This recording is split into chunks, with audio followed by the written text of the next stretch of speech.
So I'm on page 11 of your packet. Also, just so you guys are aware, I'm planning on testing on this Thursday. All right. And remember, I said there's not going to be a journal for this unit, so you don't have to worry about that. So I'm thinking about testing on Thursday. All right.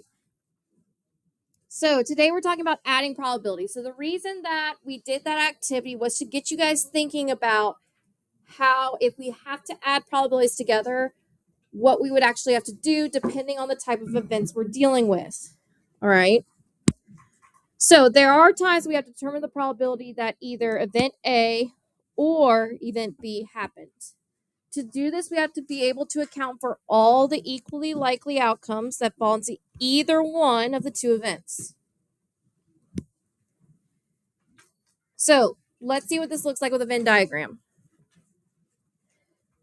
Now, just so you know, if you see a normal looking Venn diagram, that automatically means that the events are not mutually exclusive. All right. Unless when you fill it in, there's nothing in the both section. All right. So consider the spinner shown below has been divided into 8 equally sized sectors of a circle. The spinner is spun once. And they want event A to be landing on an even number and B to be landing on a prime number. All right. So we're going to fill in this Venn diagram based off of what numbers are even, what numbers are primes, what numbers are both, and what numbers are neither. So first off, when I tell you to do a Venn diagram, what do you always start with? The middle. So how many or what numbers are both even and prime? So name them. It's just number 2.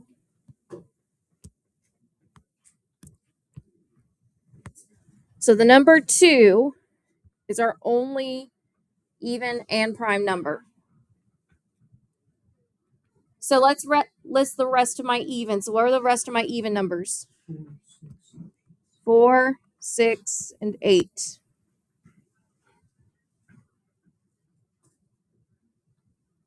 What are my other prime numbers besides 2? And you're missing 1. 1. So 1, 3, 5, and 7. Are there any numbers on that spinner that we did not put in this Venn diagram? No. So there's nothing that goes outside of it. So now, when we have 2 or more sets, we can talk about their unions and their intersections. All right, so the word union and intersection we're going to throw around a lot because they are also stand-ins for or and. So, for the 2 sets of set A and set B, a union, which is or, and their intersection, which means and. Now, the notation that you see will look like this. So for union, you'll typically see it with a U. So if you see this symbol, which we use a lot with set builder notation, not set builder, interval notation, that's why we use it, because union means, okay, it also includes this. It also includes this. That's why whenever we do domain and range and we use interval notation, we use a union symbol because we're saying that your graph will fall into at least one of these intervals. Intersection is typically done with an upside down U. So it looks more like this. So let's say that I was going to shade in my Venn diagram to show me what's going on. So for and, or the intersection, what part of the Venn diagram will be the only part that I look at for the and? The middle. So the middle shows me my and. What about for union? Not just the outsides. It's all of them. So it's all of it. All right.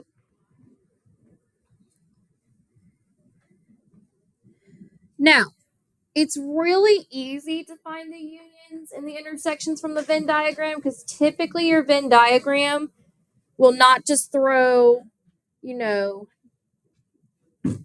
usually a Venn diagram has a very clear difference and there's usually not any overlap in terms. What I mean by that is the overlap is not included in the numbers in the Venn diagram. All right. It's only going to be in the both section. So if we want to write out the following two sets, okay. So this is set A union B. So remember, we would use set builder notation. So it's equal to the set of what numbers? So it means at least one.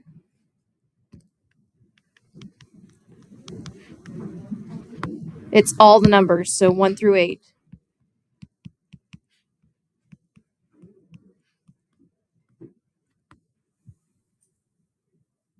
Now, if this was the set of A and B, what would it be? Just the number 2. So and means both.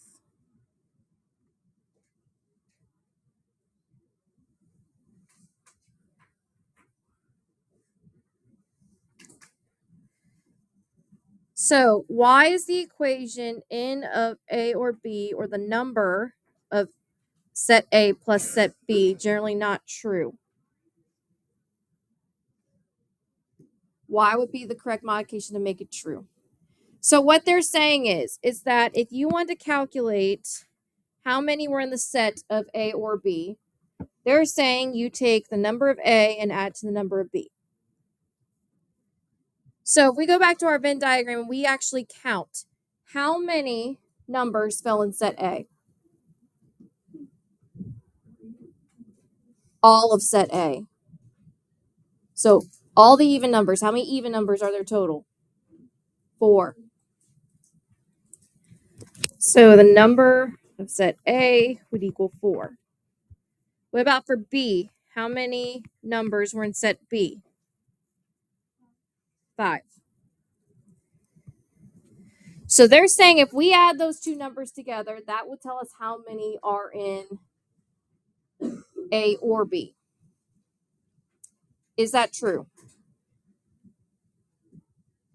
So how many are there total in this set? Up here. There's 8 numbers. If I add these two together, what would I get? 9. So what's the issue? It's double counting the what? The 2. All right. So what's happening is that we're double counting this 2. So we have to subtract that overlap out. So what's happening is that it is double counting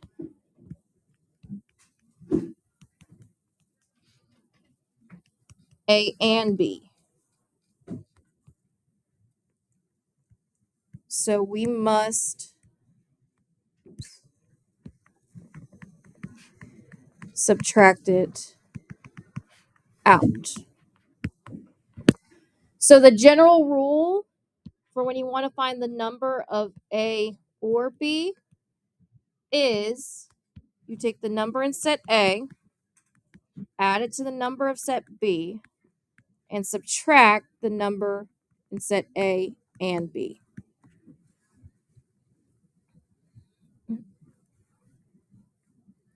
So just to rewrite it using the words, the number of A or B is equal to the number of A plus the number in B minus the number of A and B.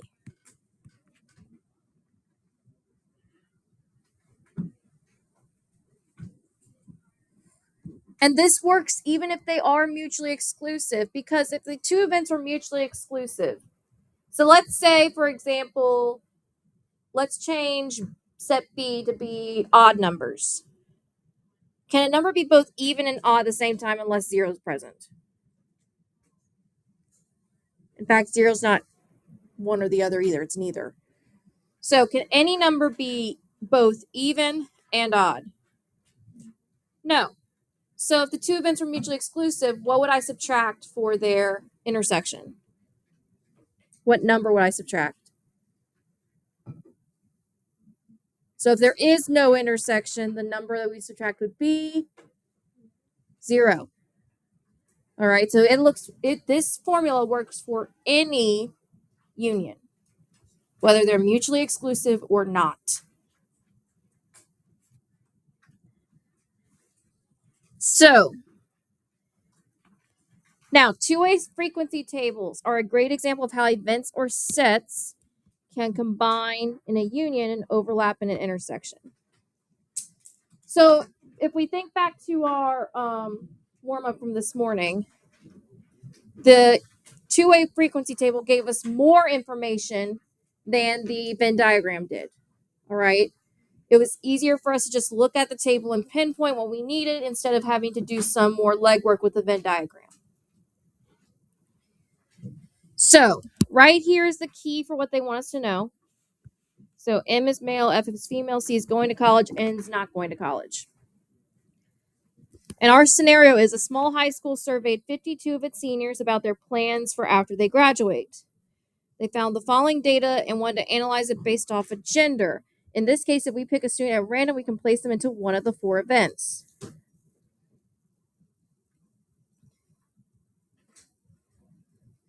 So how you read this is like this. You're looking at the overlap.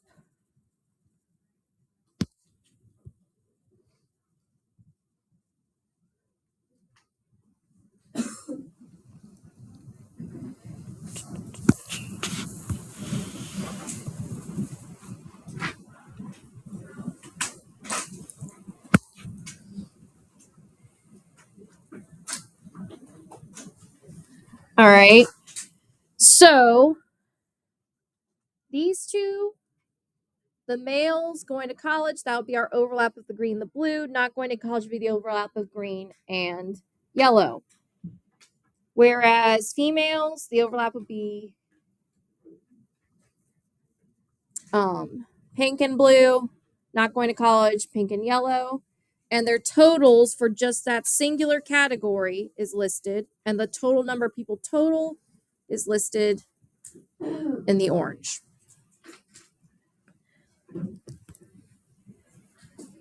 So typically, this would be our intersections.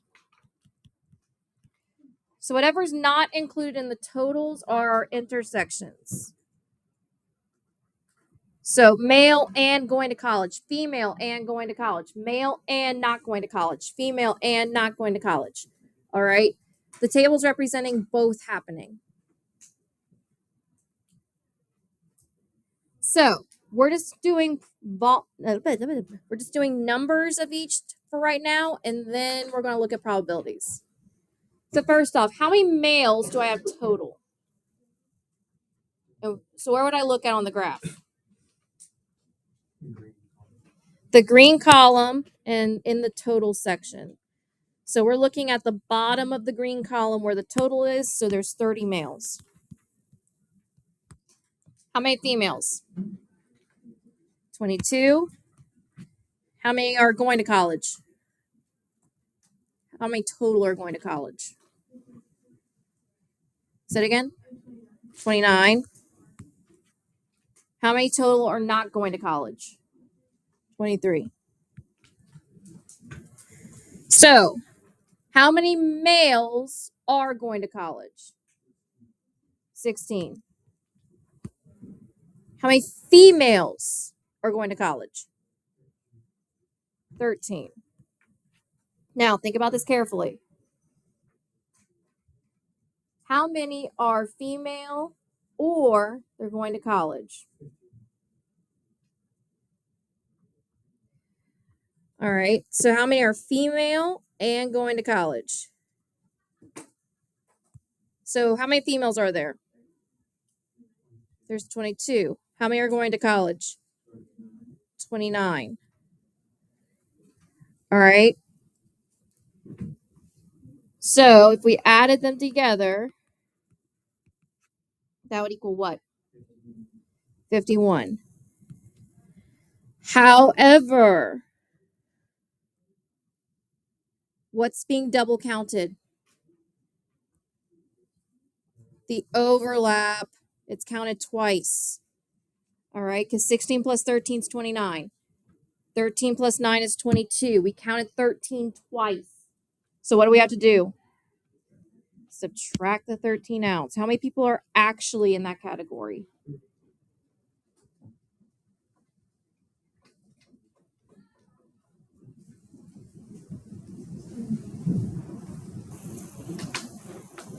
So guys, you got to calculate. What's 51 minus 13? 38. So that's what it means by subtracting the overlap. If you think about it, we technically added 13 twice. Does that make sense? Yeah.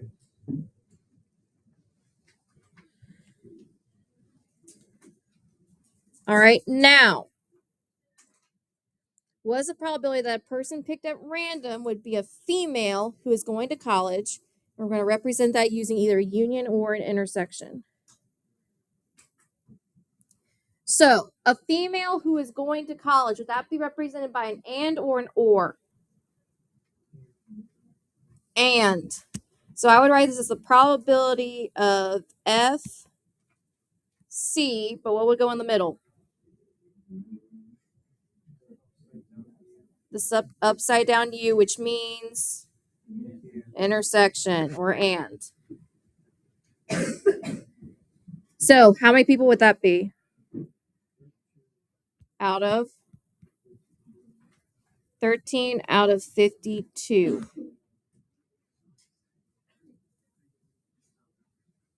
Now, can that simplify any? Double checking your calculator.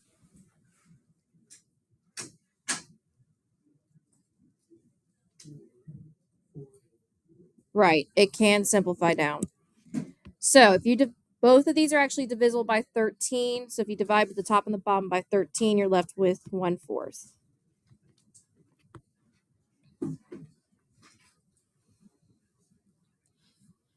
So what is the probability that a person picked at random would be a female or someone going to college? So they're a female or they're going to college. So in other words, they don't necessarily have to be female, they're just going to college. So I would represent this using a what symbol? Union.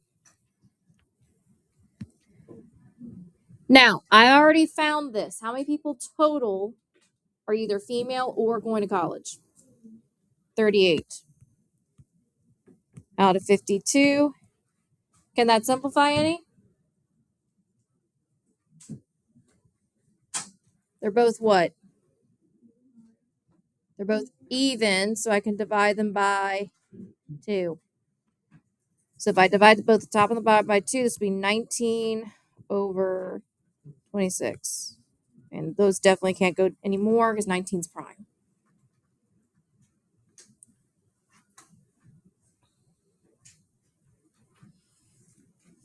So we already talked about this, but explain why probability of F or C cannot equal the probability of F plus the probability of C.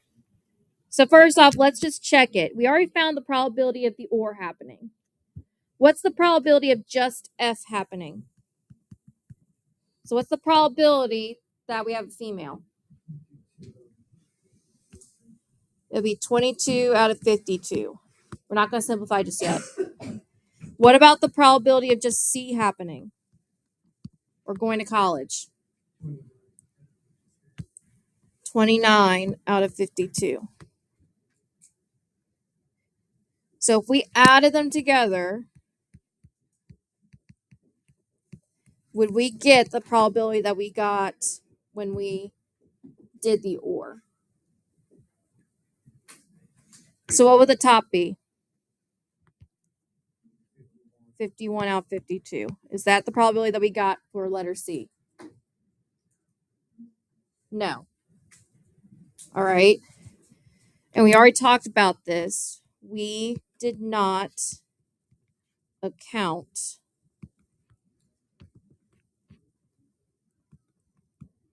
for the overlap. In other words, you got to subtract out the overlap. So again, the general law for that is if you have a probability of A or B, take the probability of A plus the probability of B, and you subtract the intersection. So the probability of A and B happening. Because what's the probability of A and B happening if we want to finish this one up? So they're female and they're going to college. We already found this. What was it? 13 over 52. So if I subtract that, would that not give me 38 over 52? Yes or no? Yeah.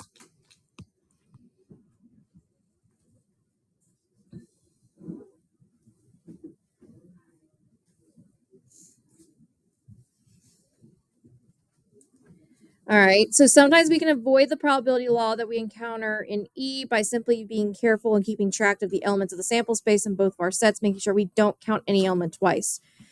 So for example, when we were doing our numbers up here, we noticed that if we add these two numbers together, we would add that 13 twice. So we subtracted one of them. All right.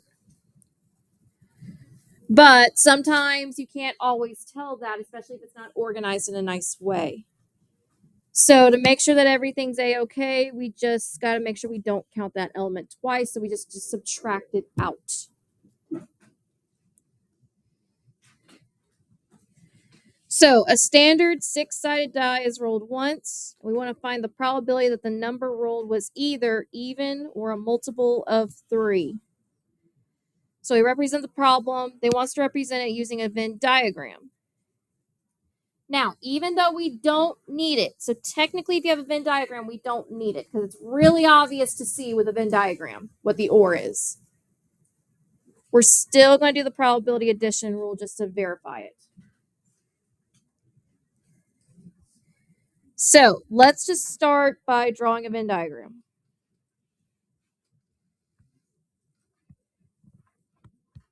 All right, so this is our sample space. One side is us rolling it even.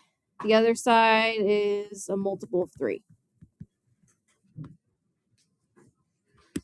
So if we start in the middle, what's the only number that is both even and a multiple of 3 on a 6-sided die?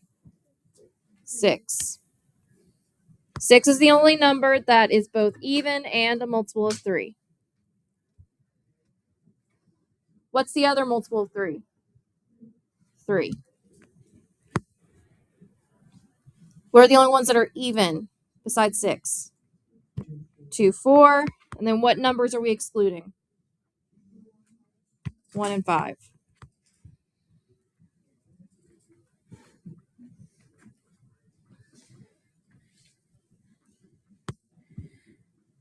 So if we wanted to find the probability of it being even, so I'm going to use E, or a multiple of 3, so I'm just going to say M3. All right.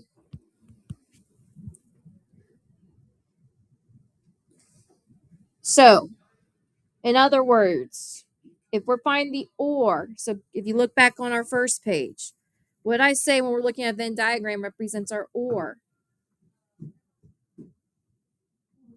All of it. So you just count how many there are total within the entire Venn diagram. So we're looking at this entire Venn diagram, and all we got to do is just count the number of numbers in it. So how many numbers are there total in that Venn diagram? 4. So our probability would be 4 out of what? 6 numbers, or 2/3. Now, just to check, we're going to do our rule. So we're going to do the probability of E, so probability of an even happening.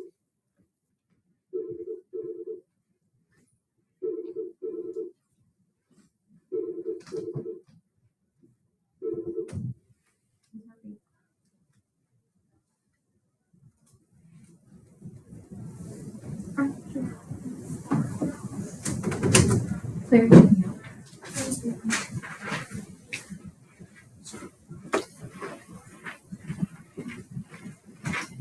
So we're going to verify that we did it correctly with that addition rule. So the probability of E plus the probability of M3 minus the probability of both happening. So what was our probability of E unsimplified?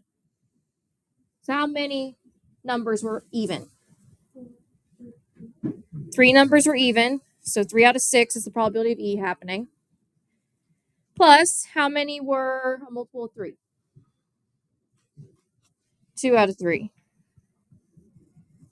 How many were both? 1. I don't know why I put 3. That should be 6. So, what's 3 plus 2? So we have 5, 6 minus 1, 6, which is 4 out of 6, or 2/3. So we got the same thing. Now, that was where the probability rule was pretty easy to avoid because we had a nice Venn diagram and the sample size was small enough that we could make a nice Venn diagram. But sometimes it's hard to avoid and you actually have to do it. So, insurance companies typically try to sell many different notices to the same customers. At one such company, 56% of all customers have car insurance policies, and 48% have home insurance policies. 18% have both. So find the probability that she or he has at least one of these policies. Now, these percentages are not for only because they don't say only. So it's not 50%, 56% of all customers have only car insurance policies. It's that 50% of customers can either have a car insurance policy or a car insurance policy plus a home insurance policy. All right, that's what that means.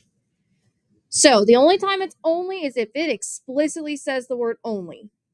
All right, so never assume it's only unless it says so otherwise. So if I want to find this probability, how would I do it? So we start by adding our what?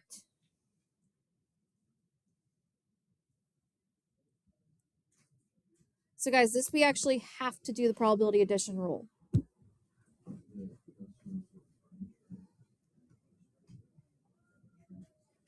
Right, so it's a 56% chance that they have a car insurance.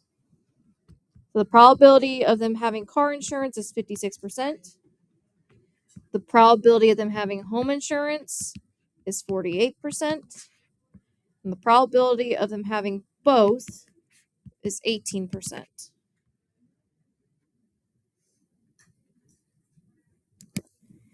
So, what do I need to do?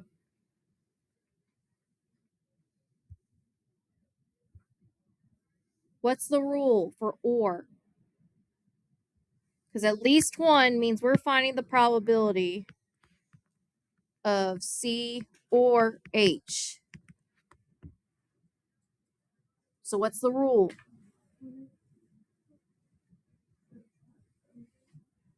So, we add the probability of having one or the other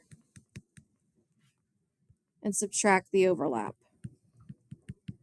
So that's exactly what we're going to do. So we're going to do 56% minus 48% or plus 48% minus 18%. So do 56 plus 48 minus 18. Since they're all in percents, we can just leave them in terms of percent. It'd be what? 6%. So the probability of it being one or the other or both is 6%.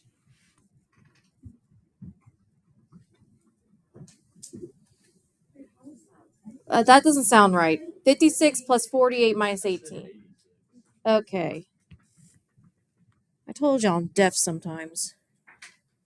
That makes more sense. Now, what's the probability that neither have the policies? So we talked about this last week. What's the easiest way to find if we have neither? Subtract what? 86 from 100. So remember, because or covers our entirety of the Venn diagram, if we wanted to find neither, we would just have to subtract 100% from our or. So in other words, we'll find the what of the intersection. The complement. So we're finding the probability of neither C or H happening. So in other words, that means neither. So if you take the complement of two things, that means you're talking about neither happening. So to find that, we're going to do the probability, or 100% minus the probability of our union. So that would be 100 minus 86, which is what? 14%.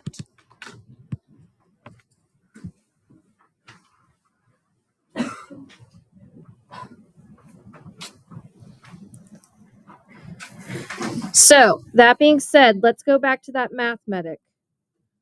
All right, let's look at the back.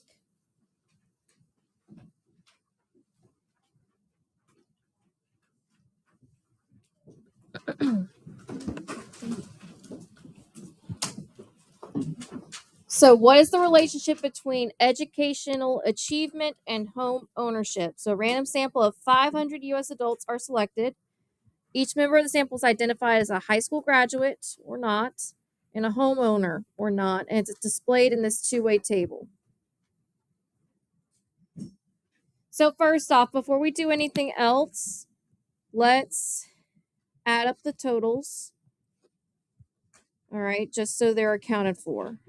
So that'll make our lives easier. So what's the total number of homeowners? So in other words, 221 plus 119.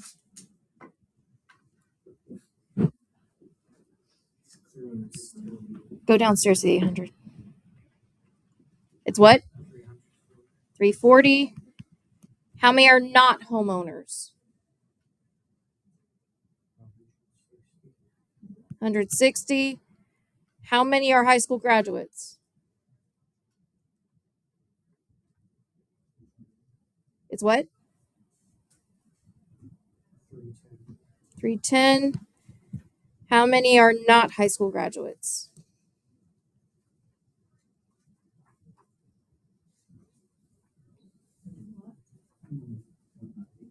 190. So guys, all you're doing is just adding up each column or adding up each row. And then your totals for both should add up to 100. Or not 100, 500. So if you notice 310 plus 190, that's 500. 340 plus 160, that's 500. So we know we did it correctly.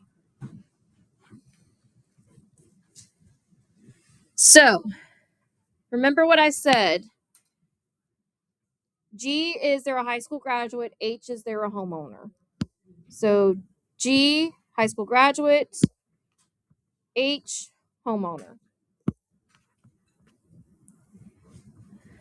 Now remember, sometimes I said your complement can be written as a C. So instead of a prime number, it can also just be written using a C. So what's the probability of them not being a high school graduate?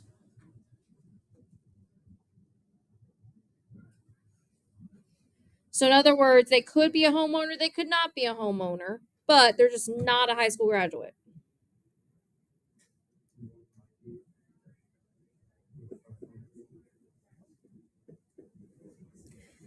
So it would be 190, because that's no for high school graduate, out of 500. Which if we simplify that, you just got to take away the zero, so that'll be 19 out of 50.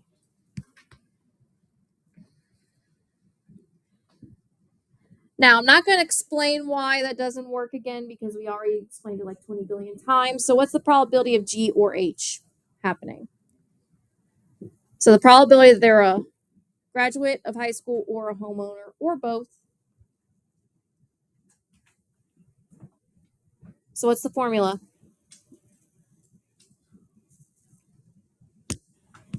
Come on, guys. We did this like 20 times. What's the formula for finding or? You add the two things and you subtract the overlap. Good. Add the two things, subtract the overlap. So what's the probability of just graduating high school happening? So how many said yes, they graduated high school total? 310 out of 500. How many said that they're a homeowner total? 340 out of 100 or 500.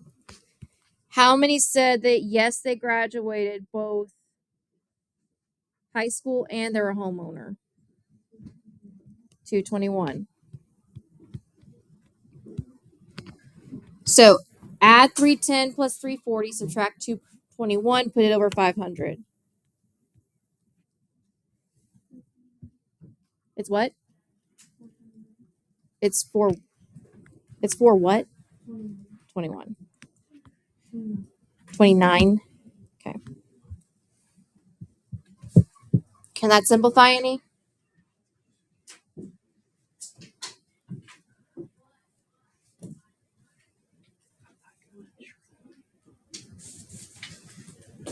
I don't think it does. Now, make a Venn diagram to display the sample space of the chance process. All right. So,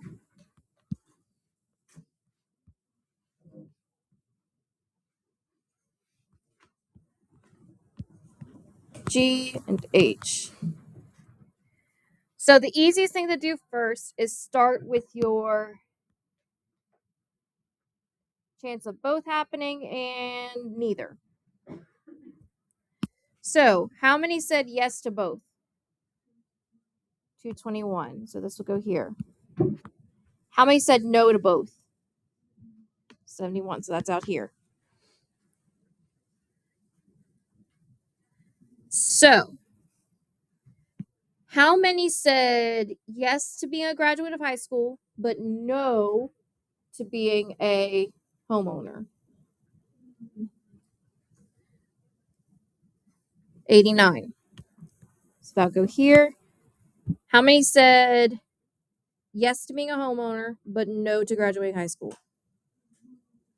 119. So basically, we took all the numbers in our two-way table and put them in our Venn diagram.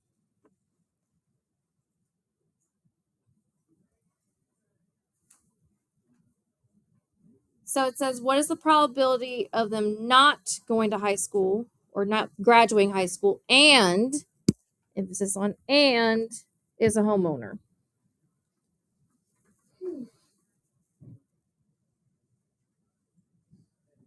So in other words, another way to state this is, what is the probability that they are a homeowner only? So how many people are only a homeowner? They didn't graduate high school. 119 over 500.